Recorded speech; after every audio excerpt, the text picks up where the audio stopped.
Welcome to One Bite is Everything, the podcast that uncovers what you don't know about your food. I am your host, Dana DePrima. Every week we dive into a different angle on your food. Stories from the farmers who produce it, chefs and the farmers who help them earn those Michelin stars, thought leaders like Sharon McMahon, innovators like Temple Grandin, agricultural historians, and more. Every bite leads us closer to a better understanding of our food and how it impacts our health, our communities, our environment, and our economies. Today, we're diving into a bold and controversial idea. Joel Salatin, renowned farmer and agricultural provocateur, argues for eliminating the U.S. Department of Agriculture. But what would happen next? In this episode, we explore his vision for food sovereignty, consumer responsibility, and a radically transparent food system. It's an eye-opening conversation that challenges everything you thought you knew about how food gets to your plate, or could. Stick with me for this and future episodes as we unpack the Trump administration's plan to reconfigure and stir up some change within federal agencies like the USDA. At the time of this recording, a new Secretary of Agriculture has not been selected. Speculation places Representative Thomas Massie, a cattle farmer from Kentucky, at the center of the lineup of possible candidates. And amid all the appointment scuttlebutt are also a short list of advisors to the Secretary of Agriculture, including regenerative farmer Joel Salatin from Virginia. Salatin has long been an advocate for homesteaders and small farmers, offering many books and how-tos on getting started as a farmer. Indeed, the community of small farmers are placing a lot of hope in the disruption, plain speaking, and the stir-the-pot reputation that Salatin represents. I reached out to you, my podcast listeners, social media followers, and subscribers to my weekly letter and blog to find out what you wanted to know. I wasn't able to cover everything with Joel, but most of it. And in the spirit of Joel's own pushback against convention, I could not resist pushing back on some of Joel's thoughts on how we might restructure American agriculture. Let's keep pushing in the direction of a better food system until we can get to a place where our farmers can thrive. Along those lines, in this interview, Joel's candid insights do indeed challenge conventional thinking, urging us to reconsider not just how we eat, but how we engage with the very systems that produce our food. So, grab a seat at the table. It's time to dig in. State of agriculture, you see progress on one score and then regress on another score. And so what we're seeing on the positive end, of course, is a new interest in food. I think a lot of this is being driven by the fact that so many people are sick, and the dysfunction of the culture is making a lot of people who think actually concerned about, crime in the cities, just a breakdown of societal cohesion. And there's a sense that things are not going well. And this is, of course, what's driving the homestead tsunami, because if you can get out where you can, shoot a deer or build a fire or make get a shelter together, it's good. And so this is driving an eagerness to find better food. And, functional medical doctors, all the quacks are just thriving right now as people drop their faith in orthodoxy. I mean, Fauci and Dr. Francis Collins destroyed our trust in the Centers for Disease Control, and they represent the orthodox narrative generally of the entire medical system. Let's take a moment to pause and unpack what Joel just shared. In response to a question about the state of agriculture, he wove together threads of society, culture, government, the medical system, and even hunting, a tapestry that paints agriculture as a convergence of countless industries and influences. And he's not wrong. Agriculture is incredibly multifaceted, touching nearly every aspect of our lives. That said, Some of the connections he's drawing here and elsewhere in this episode feel like a bit of a reach. Here's the thing. Isn't it valuable, even necessary, to step outside the confines of our usual echo chambers and really listen to perspectives that challenge our own? Joel's views may not align with everyone's, but his voice carries weight, particularly as someone with a platform, a vision, and a stake in shaping policy.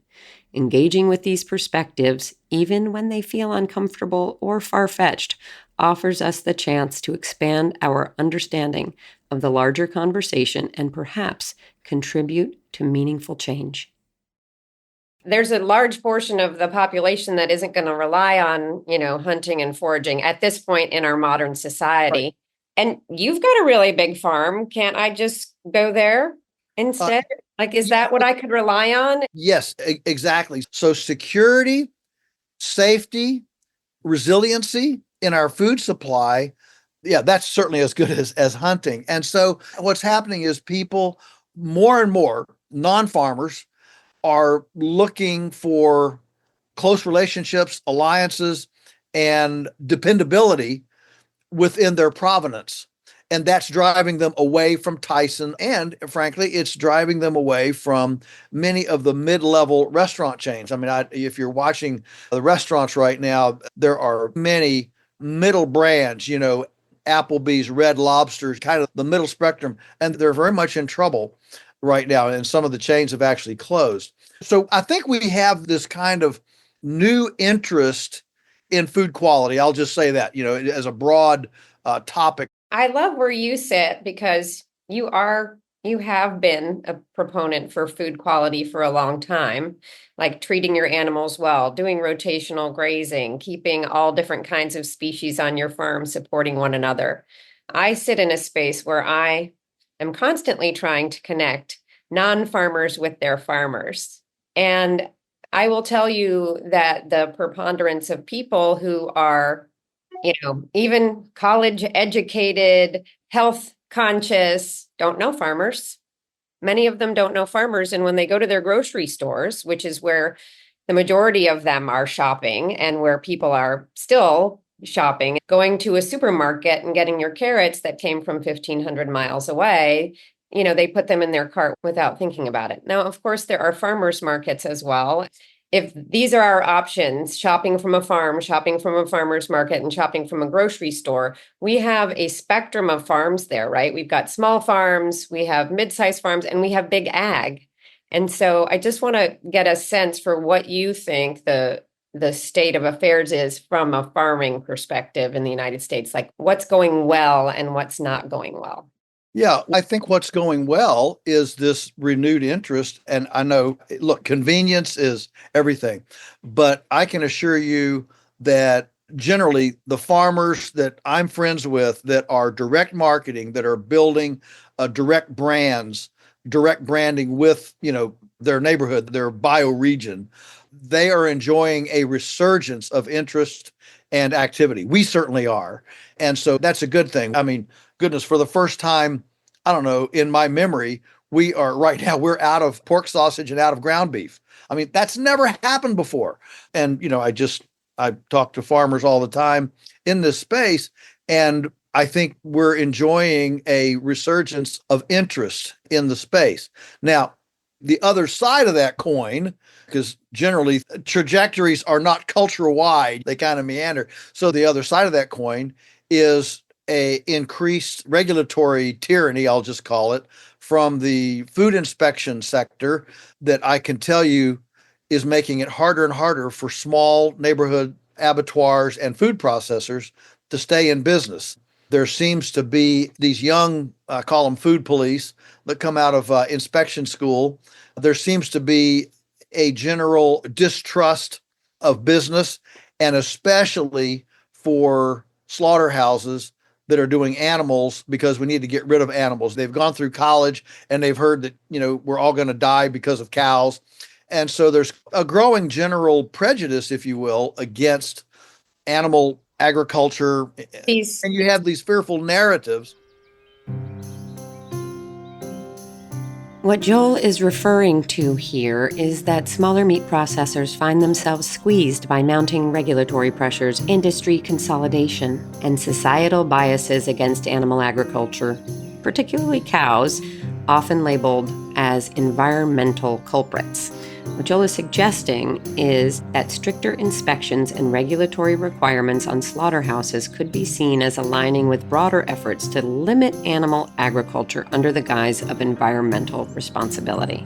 Small processors and farmers often argue that they operate more sustainably than industrial-scale operations, emphasizing local supply chains, rotational grazing, natural carbon sequestration, and other eco-friendly practices.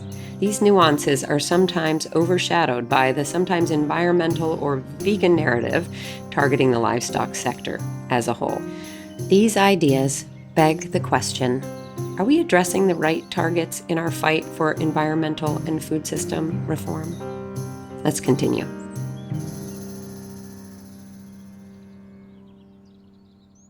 Under the umbrella of the state of our agricultural union here, I have two questions. Are there any regulations now that exist now or could exist in the future that you would recommend keeping? Or are you suggesting that we get rid of all agricultural regulations? Well, if I magic wand, we would have no USDA whatsoever. There would be zero regulations in my worldview. And I know that that will shock people, but I want you to think about this. We didn't have any of these before 1908. And what happened was that up until 1908, and certainly before then, the butcher, the baker, the candlestick maker were embedded in a village. They went to church with everybody. They lived above their shops. People knew who the clean ones were and who the dirty ones were. It was just part of cultural understanding because it was transparent. Well, what happened is, as farming and processing became more and more industrialized, the big industries began erecting razor wire fences and guard towers, and the butcher, baker, and candlestick maker were not embedded as neighbors in a village. They were segregated out, somewhere where the stink and smell didn't make people angry, and you had a no trespassing zone. Well, what happens when economic sectors, no matter what it is, clockmakers to meat butchers to whatever, when an economic sector sequesters itself or cloisters itself into opaqueness, people start to get fearful because their ignorance rises. What's going on behind that fence? What's going on behind those walls? And when people become ignorant, they become fearful. We always fear what we don't know. And so as people became fearful, they asked for a bully, a bigger bully than the industry, to look across that fence and see what it was. And they asked for government interference, government intervention to be their eyes and ears to check on these big opaque industrial outfits. Well, what that did was it actually created a collusive relationship between the regulators and the regulated. I thought I would just jump in here with a little history. In November 1905, author Upton Sinclair published The Jungle as a newspaper series telling a story that chronicled the poor working conditions the author experienced while working incognito in a Chicago slaughterhouse. The story was published as a novel the next year and had a bigger impact on food safety than it did on labor practices, resulting in the passing of the Federal Meat Inspection Act under Teddy Roosevelt. The act intended to ensure that the meat that you eat is safe, wholesome, and properly labeled. The USDA, which was established some 45 years earlier, has obviously developed some additional regulations since then. And let's be clear, some of them are antiquated. If you haven't listened to the episode with Jonathan Koppas, a professor of agricultural policy at the University of Illinois, you might be interested to hear about the Farm Bill's history and areas that he thinks are vestiges of a previous time that could be updated. I will leave a link to that episode in the show notes. Let's continue. And so the big industries began, that started K Street, lobbying, whining and dining, the regulatory infrastructure. And they all went to the same school and drank Kool-Aid from the same glass. And so it became a fraternity, and the little small processors kind of got pushed aside. And so here's what's happened now. Uber, Airbnb, we now have the butcher, baker, and candlestick maker real-time accountability option through social media, through the web, to actually create completely accountable, non-inspected options. Are you talking about non-inspected options like on small farms and even bigger farms like yours? Or what about those opaque fences? How do we Yeah. understand that things are going well there? Okay. So my question would be, how do you know that an Airbnb you're going to stay in is acceptable? This is a private house. You don't know if the Oh, people. Joel, have you ever stayed in an Airbnb where the pictures were real nice and you got there and it wasn't so nice? Yeah. And I'm not like dissing Airbnb, but things aren't always as they appear on the internet. Yeah. Well, that's true. And guess what? The ones that aren't what they appear, they don't get 5 stars, do they? They get criticized. And so those folks go out of business. That Airbnb does not exist very long. Okay, And let's the play out same this for little another. metaphor. So, right, like I go to my Airbnb, the bathroom's dirty, the pillows aren't what they were gonna be, and it smells bad. So I give them a bad rating. How do I know, for example, like, I don't know, I guess I trust that when I get a chicken from your farm and I roast it in my oven and it tastes good and it looks good, how do I know, like, you're not like kicking that chicken every day? I Yeah. just don't know that I have the time to be the judge of all of the places that I'm going to get my food. Think about the 50 ingredients I'm going to use for my Thanksgiving dinner. How Yeah. how do I know? You've got to have trust somewhere. And if you don't Okay. trust the USDA and it goes away, then who do I trust? So that's a fair question. A fair question is, do you trust the government more than business? That's a fair question. And if a person says, well, I trust bureaucrats more than business, then that's another whole discussion. But you have to realize that if you are putting a government agent in charge of your food decisions, you are saying, I trust a bureaucracy better than a business person. Do me a favor here. Keep this trust idea in mind. We're going to come back to it when we talk about grocery stores, businesses in the food business. That's a pretty big stretch. But it's a person either way. It's not like it's a big machine. Yes, Right? it is. And you're going to be a part of that bureaucracy. So, I would say, like, okay, Joel's in there and he's taking a look over the fence. So he kind of knows what he's doing. I'm not asking a layperson. And I think that's very different than, a big corporation that's like, okay, here's the deal. I got cattle on my feedlot. I'm going to make the feed cheaper because then I'm going to make more money. Oh, wait, I'm going to pinch more cows in there. Is that how you feed your cows? So what happens is that when you take away the inspector, if you will, when you take that away, you suddenly have eyes and sleuthing and vetting by the individual buyer, by the individual consumer. How will I And be able to do that? Like at Smithfield for my pigs? so there's Underwriters Laboratory, there's AAA, there's all sorts of private inspection organizations that watch, the Michelin ratings for restaurants. There's all sorts of private ratings for businesses. And so there's no reason why consumers can't join AARP, AAA, Underwriters Laboratory, Michelin. Joel isn't saying that these particular businesses would regulate our food, but that new businesses with a similar model would. Imagine going on an app like Uber and rating your farm businesses and your food. But there's more to the concept. Let's continue. The regulation would really be privatized. Absolutely. You'd completely privatize regulation, and each of these groups could have different kinds of value statements. One group might say, we don't agree with a feedlot beef cattle, for example, or a Tyson chicken house. Another group might say, well, we think our chickens that we certify should all be whatever on pasture and fed non-GMO grains. Okay, so let's play this out for a second. For example, there's USDA organic, right? There's some standards involved, right? Like, so whatever those standards are, there's a checklist that your farm can go through if it wants that certification. Now you're going to pay the government to get that certification and to have people come out and check. So then we're just going to move that to a corporation. Is that going to feel right? Like I can pay you in 3 different tiers for my certification. How do I trust that? So the only certification that works is one that's paid for by the buyer, not the seller. So when sellers get together and create certifications, there is an incentive to cheat. Like a seller like Smithfield, for example. Yeah, exactly. All right. So a bunch of pastured poultry producers, okay, get together. I mean, this is what happened with organics, okay? With organics, it was driven by the sellers and there was a lot of compromise. And so there was movement by buyers to give it over to the government. And now that the government owns organic, there's way more compromise than we ever saw before. I mean, you can't imagine the kind of compromise and adulteration that's happened in organics. So our farmers not certified organics because it's become a charade. So this is government control.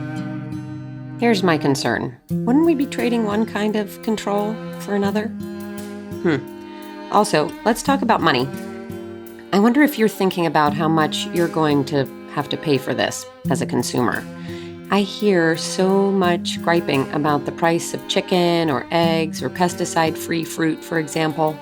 I'm wondering if the buyers, you and me, want to pay more for these products because we had to add to the price tag to make sure that those items were certified organic or humane or natural or just plain old safe. We're going to come back to prices in a minute, but I'm just trying to keep track of where we are cutting prices on the one hand, freeing up the market, and then where we are adding back to the price tag. This is why Uber works, because it's the buyer that certifies the driver. It's not the drivers that, create their little, taxi fraternity and say, okay, if you join our fraternity, then you can be a chauffeur. No, it's the buyer who certifies the driver. Now, the beauty is the driver can also say, you know what, if you're a pain of a passenger, I'm going to tell people not to pick you up anymore. So the beauty of Uber is that there's two sides kind of thing. But the reason Uber works is because of the real-time vetting and assessment. And so never before has it been easier to privatize the vetting of products because it's cheap to communicate, it's cheap to take pictures. What am I taking pictures of? My chicken? We have a 24/7, 365 open door policy here. Anyone can come to visit the farm from anywhere in the world. It's not Smithfield or Yes, JL or all of those places. But that's the beauty of self-vetting, all right? In other words, if Smithfield says, no, you can't come and visit, guess what? People are going to say, hey, you can't go see the chickens or the pigs, I guess, at Smithfield. They won't let you come and visit. Suddenly, their sales drop way down. It would be equivalent to an Uber driver that you can't say anything about. What? You mean I can't say anything about you in your driving? Well, you're not going to get any business from me. I'm going to tell people not to, I'm going to put a black mark on your record. The most disempowering thing to a person or to a citizen is to tell that person the only solution to your problem is a government agent. That's the most disempowering thing to the citizenry. I would counter a little bit here and say that the average person who's getting bacon doesn't understand what the standards should be for pork. And I think you've been a big advocate for pigs living like pigs. And I'm pretty sure that your pigs don't live in a cement crate and aren't born there and aren't raised there and don't die right down, the road from there. So what do we do about all of this? And and this still goes back to that state of agriculture. We've got big ag and we've got smaller farms. And I don't know that you finished your thought about, back in the day, we had a little town and we all knew everybody. Well, we don't have a little town anymore.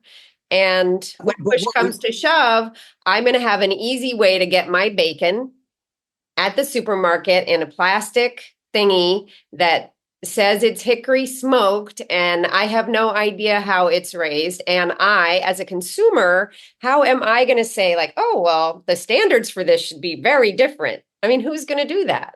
You? Are you going to do that? Well, a lot of people, the same people that developed Underwriters Laboratory, AAA, Michelin rating, and everything else. The capacity or the people that developed, Lutherans, Methodists, and Presbyterians. I mean, you can take it wherever you want to, but the fact is that people have an uncanny ability to get together to protect their interests. That's the truth. And whether it's the moms in Northern Virginia that decided, I think we need to say something about our children's curriculum and turned Virginia from purple to red in the last gubernatorial election, or whatever, people have amazing capacities to get together. I want to point out, for better or for worse here, that these same people Joel is talking about also created the USDA, okay? Maybe not overnight or in one fell swoop, but we created it.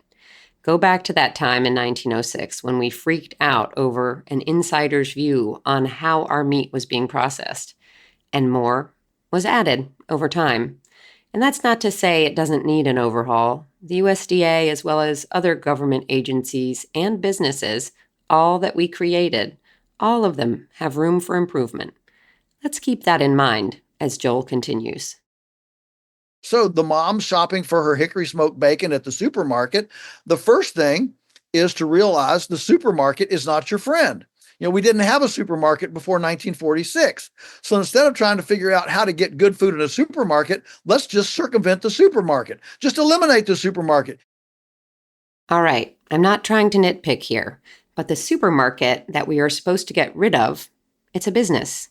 The very kind of entity that we should turn to now for oversight and regulatory help.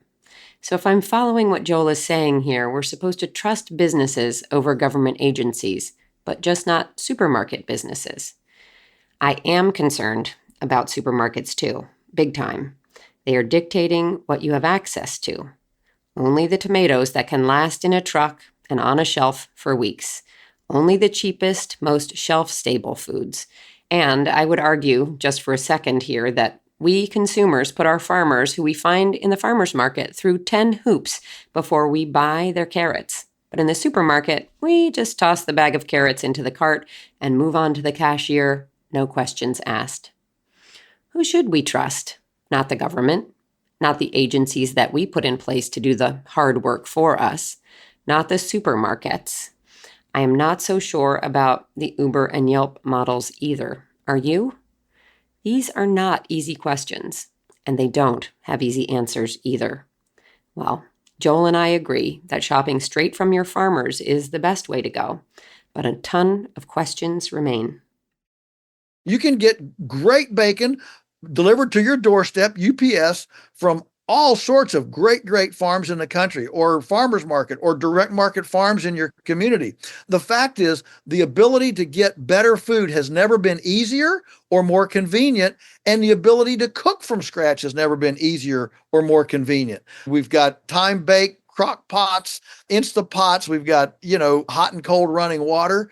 And so never have we, as a society, with our techno gadgetry, our easy communication, has it been easier to find and use our domestic culinary arts, to scratch cook and direct buy. Never has that been easier.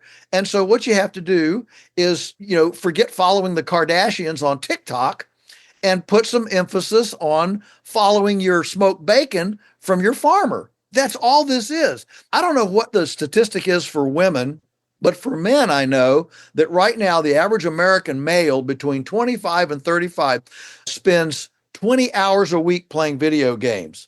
Average, 20 hours a week playing video games. So I have a hard time listening to somebody whine saying, oh, I don't have time to find out how the pigs were produced that did my bacon. You don't need Netflix. You don't need to keep up with the NFL scores. You don't need to keep up with TikTok. The biggest lie in the world is that you can change your situation without doing anything different. And the truth is that we will only have the food system and the farming system that we take responsibility for. Can I just have Joel repeat himself here? This is the crux of the conversation and what I hope you will take away from it. The biggest lie in the world is that you can change your situation without doing anything different. And the truth is that we will only have the food system and the farming system that we take responsibility for. Like it or not, you are responsible. We are responsible. It is our food, our communities, our environment, and our economies. It is all connected to farmers, small farmers, and the potential is there for all of us to do better. Better food, more tightly knit communities that support the production of that food, cleaner land, air, and water with help from small farms, and a better local and regional economy and food supply. We need more consciousness, more food literacy, but we're not there yet. Joel is taking some big leaps, and I hope they get you to think more critically about your food, where we are now, and where we need to be. Look, I don't know if you're a parent or not, but let's say you are. 2 kids. Good. All right. So you got 2 kids. How do you teach your kids responsibility? Do you tell them, I will make all the decisions for you. You just go over here and play with your toys, and you will never have to know anything except how to play with your toys? That's not the way you develop responsibility. You develop responsibility by letting them make decisions.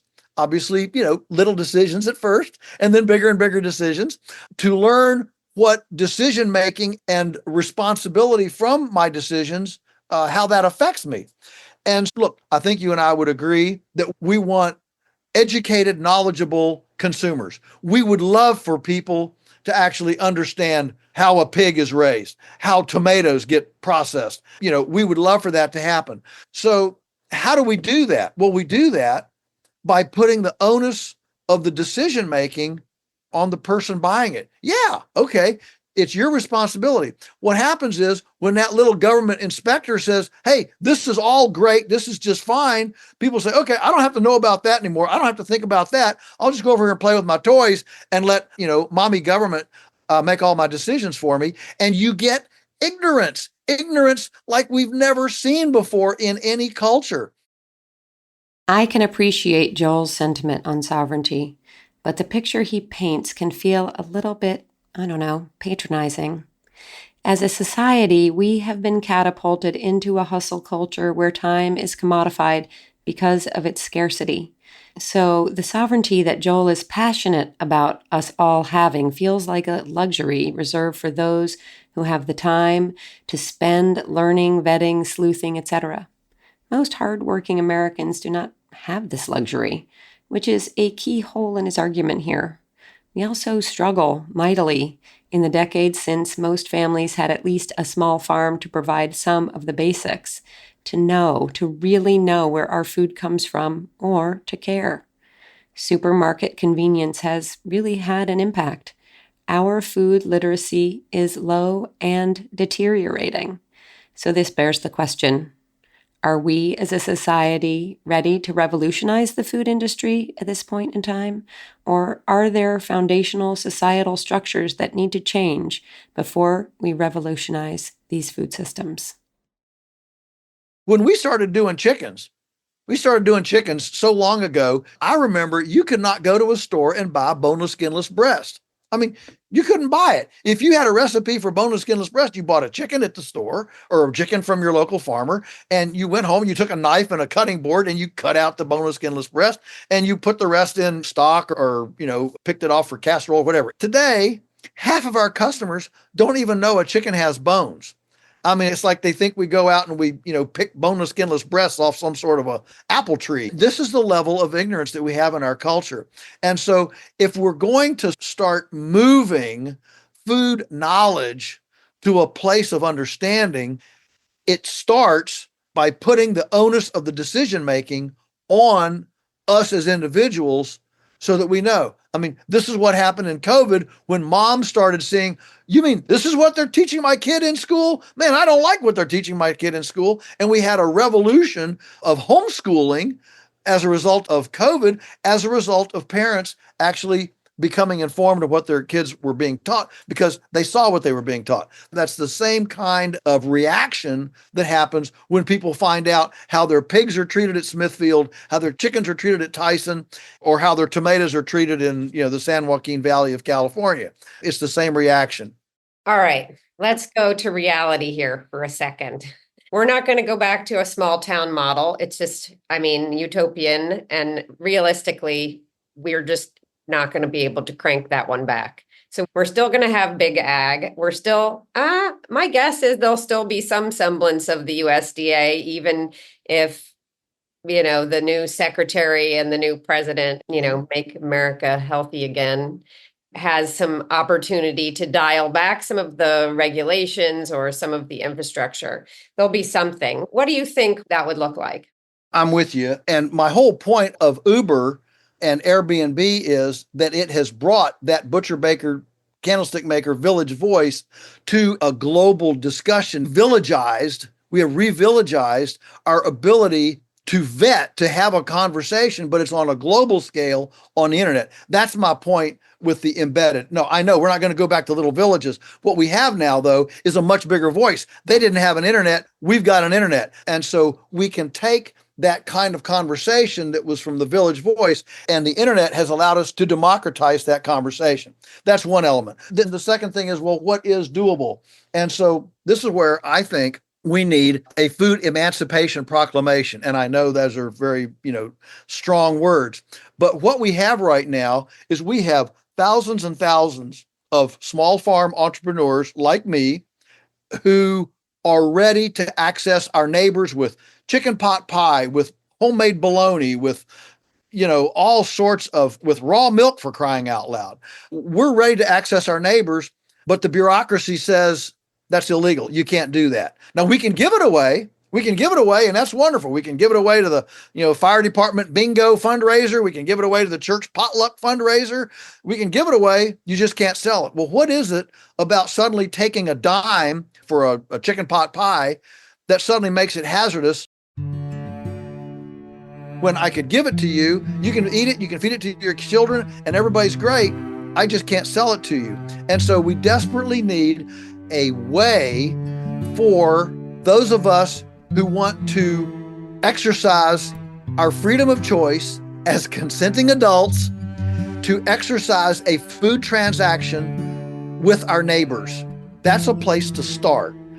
There's got to be a part of the food system that doesn't require a license or a bureaucrat to get in between our transaction, our ability to, for me as a farmer, to get you something that I've produced. And if we just did that, it would completely revolutionize. And I submit that these big ag outfits would suddenly have competition in the marketplace by thousands and thousands of little cottage farmers. Listen, we've got 35 million acres of lawn, 36 million acres housing and growing feed for recreational horses.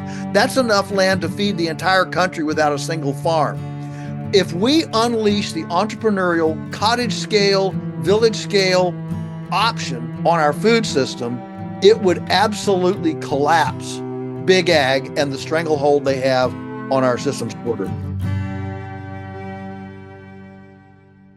I'd like to see the numbers on that one, honestly. I'm just thinking about like the big four meat processors and, the sort of volume that they have in terms of beef production. I don't know. I guess I just don't see the small cottage industry putting them out of business, but I could be wrong. Oh, I'm not saying it would put them out of business, but it would certainly reduce their sales by a lot. Do you think that because these restrictions are in place, those big, let's just go with the big four beef processors, that they have such a big market share because the little guys have been held down? Absolutely. Yeah, there's no question. The only reason that those big four now control 85% of the beef and pork market and poultry market is because small processors have been put out of business by regulations that consumers have asked for. I have two comments I want to share here. First, I hope that you listen to the episode on the Prime Act, proposed legislation that actually finally made its way into the Farm Bill, a bill that was not passed. The Prime Act provided additional opportunities for custom meat processors for beef, pork, and lamb to operate within states for the sale of meat within that state. I'm going to link the episode in the show notes so that you can hear about the benefits to small producers and to customers like you. Here's my second comment. It's where I get a little bit lost. Consumers hear of a problem, like from a book like The Jungle, and they insist on regulations, which go into effect. And then some farms, particularly small ones who are also subject to these regulations, then suffer. The regulations are too constricting, especially regarding what a small farmer can sell to their neighbors in their own communities. I get it. But then, if Joel has his way, we get rid of the USDA altogether and all of those regulations and farm them out to consumers who use an app like Uber's app in the way that drivers are rated for doing a good job or a bad job and then aren't, then aren't we right back at rampant regulations created by consumers who may know what they're talking about or, more likely, don't? I'm sorry, consumers, but we have a long way to go before we really understand farming again. Let me give you a real-life example from the day in the life of a hardworking small farmer in Texas. She had stopped providing a certain product. She had communicated that on her website and social media extensively. And one day, she woke up to a very unfavorable rating on her Google business site where consumers go to see if she's a good business person with valuable products and if she is worth the trip to purchase her goods. The rating was unfair. The consumer was ill-informed. And I know you have heard of this before, right? A consumer is having a bad day, comes to your business or your farm, and then, quote, yelps the shit out of you to get even. Your farm smells, the goats were pooping everywhere, whatever. This concerns me, and I am not looking to be an advisor to the next Secretary of Agriculture, but I would love to know what you think. Is there a role for an agricultural oversight agency that metes out useful regulations without stymieing small farms or letting big industrial ag run rampant? Is that a crazy idea? Joel continues his explanation. So if people like us could access the market, trust me, we would be using social media, pictures, all sorts of things to differentiate what we do from what Tyson, Purdue, and Michael Pollan wrote about this. Michael Pollan said if all the concentrated animal feeding operations had glass walls, America would be fundamentally different. But because they're hid behind razor wire, no trespassing signs, and you've got to put on a hazardous material suit and walk through sheep dip to go visit, nobody knows what goes on behind there. But if we had the transparency that naturally comes from what I'm going to call a food emancipation proclamation, suddenly that transparency would create knowledge in the marketplace and people would start making different decisions. Well, who's going to enforce that transparency at a JBL, for example? They're not going to take down their razor wire. Oh, and so what happens is people come to places like us where we do have transparency and don't go to them. And it's all over social media. You can't go visit. You can't go see. What are they doing? What secrets do they hold? When I advocate for this, for example, for consumers, for people like friends, people I know on social media to go shop direct from a farmer, they're like, well, why is it so much more expensive to get my food from Joel or from Jenny or, from this state or that where they're selling direct? Why is it so much more expensive than my supermarket? And they say that price is just going to drive what consumers' choices are. And what they care about is okay, so if the same cut of meat even though it's so much better, and when I look at Joel's farm, all the cows are happy. And when I go look at the feedlot where they now have to have a glass wall, it's disgusting. And they're not eating healthy food because of my AAA, the price is still an issue. Well, let me tell you that much of the price issue has nothing to do with scale. It has to do with regulations. I know a lot of farmers who would disagree with that statement. The price of feed, the price of equipment on a small farm, it is not scale. I need this equipment and it costs me as a ratio, a lot more of my farm money than it does for a big operation. There is some advantage to scale, and I don't want to say that a one cow outfit can produce cows as cheaply even as we can. I mean, feed, if you're doing feed, one of the biggest barriers for people even becoming farmers is having land, and land is expensive. All of those things. Well, I have helped launch many, many farmers who are full-time farmers and don't own an acre. I mean, you can layer complementary enterprises on an existing land base, especially something like pastured poultry for chickens, turkeys, and eggs, or ducks. You can layer that. There's not a square foot of land in the world that wouldn't benefit from pastured birds on it, whether it's a wheat farm, beef farm, dairy farm, orchard, whatever it is, vineyard. So the idea of having to own land is also passe.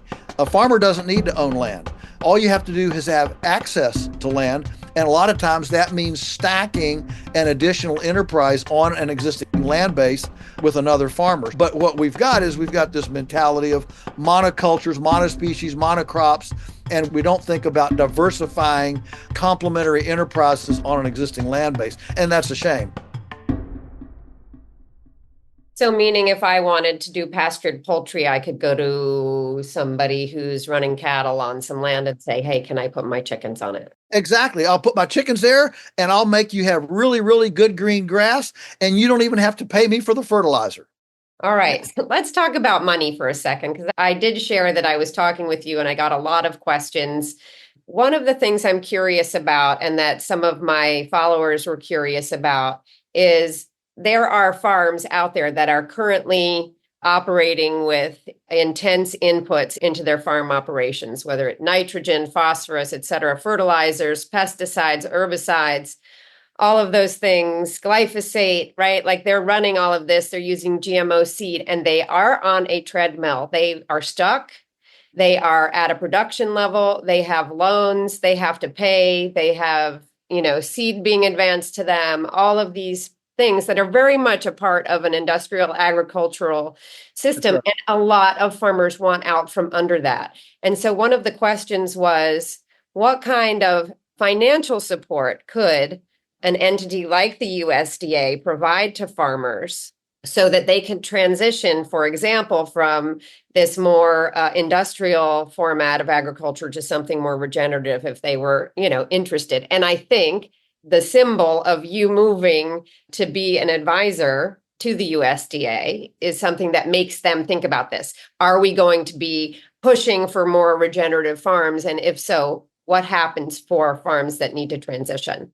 Well, first of all, I don't have any kind of confirmed role. There's just been discussions. Let's make that clear. But this is a very interesting conversation, hypothetically. So basically, everything that the USDA subsidizes, supports, and finances ends up being a boondoggle.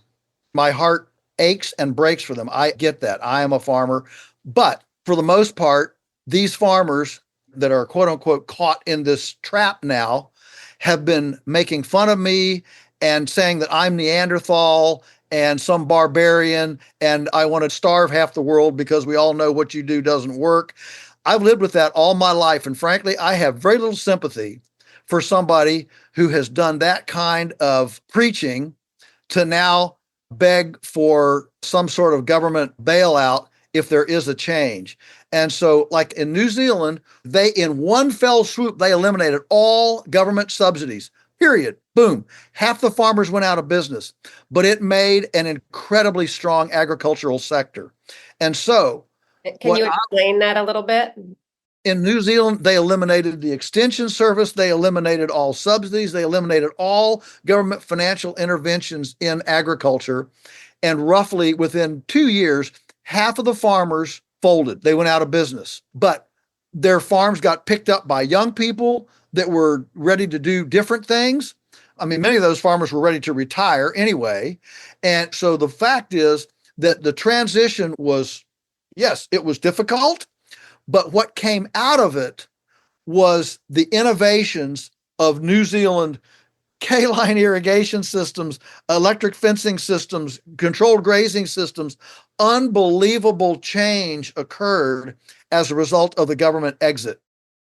Yes, it's true that New Zealand eliminated subsidies and government financial interventions in agriculture starting in the 1980s with dramatic consequences. After the government removed subsidies, including export incentives and production support, many farmers struggled, and some went out of business. However, this transition led to a more efficient, innovative agricultural sector. Only a small percentage, about 1% of farms, were forced into bankruptcy, far fewer than predicted. The shift resulted in farmers becoming more market-oriented and environmentally conscious, with practices like improved irrigation, controlled grazing, and more sustainable land management. While the transition was painful for some, it ultimately fostered innovation and created opportunities for younger farmers to take over and experiment with new agricultural models. This market-driven approach helped the agricultural sector become more competitive globally, and farmers adapted quickly to the new realities, reducing waste and increasing productivity. I hope to get into this with a farmer from New Zealand in a future episode. And so that's where we are in this country. I do not support trading subsidies for Monsanto to subsidies for pastured chickens. I don't support that. All that shows is that our side wants to sit at the trough like everybody else, and it's not fair. So what can people do? I know you talked about like cooking's never been easier, and we talked about that on our last podcast. Give me a couple of ideas for farmers and also for non-farmers on what they can do. Just a little advice to both sides. Yeah, for non-farmers, number one, get in your kitchen, get unprocessed stuff, learn to cook, preserve, prepare, package in your kitchen. You can't have an authentic food system and be this profoundly divorced from food. Number two, do something yourself. Even if it's a quart jar of mung beans on the windowsill, do something yourself to touch the majesty of food biology. And number three, start visiting your local farmers, shut down the Netflix, use your entertainment and recreation budget to source your provenance, even if it's surfing the web to find farmers, to find groups that will vet for you. You know, what does Weston A. Price Foundation say about this outfit? Those kinds of things. There are great private organizations that are vetting for you. Put some attention on that. So that's on the consumer side. On the farmer angle, the first thing is to find the networks, the biological, non-chemical, ecological farming. There are all sorts of communities of non-chemical, ecological farmers. Hook up with one just to start feeding your mind something that's redemptive rather than chemical oriented. So that's the first thing. You know, the hardest climate to change is the climate of your mind. So start changing the climate of your mind by associating with people that are doing things. You know, get to people that are change agents, and start reading or watching YouTubes or something. You know, there's a whole outside box here. And then number two would be to carve off a couple of things and run some experiments on yourself. Do some composting, do some things on a trial basis to build your own self-confidence, to assure yourself that, okay, this is a path that actually can work. Thanks for joining me here on One Bite is Everything. Today's conversation with Joel Salatin is just the beginning of a much larger dialogue about the future of farming, food systems, and personal responsibility. What do you think? Can small farms reshape the industry? Can consumers really replace regulatory agency functions? Which regulations help or hinder progress? I would love to hear your thoughts. You can find the episodes that I mentioned and how to get in touch with me in the show notes. Special thanks to all my followers and subscribers for submitting questions. Thanks to Joel for answering the ones I could get to in our short time together. And thanks to you for being here. If your head is spinning or you are thinking about new possibilities, about your role in this story, I hope you will spread the word.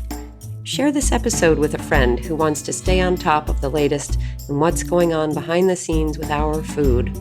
I would love for you to rate the episode and to leave a review on Apple Podcasts so that others can find it too. Finally, a shout out to the OB team, Sonia Dillon on research and editing, and Russell Chapa on sound editing, design, and original music. Thanks for being here today on One Bite is Everything. I am your host, Dana DePrima. Together, let's keep uncovering the truths about our food, one bite at a time. See you here next week.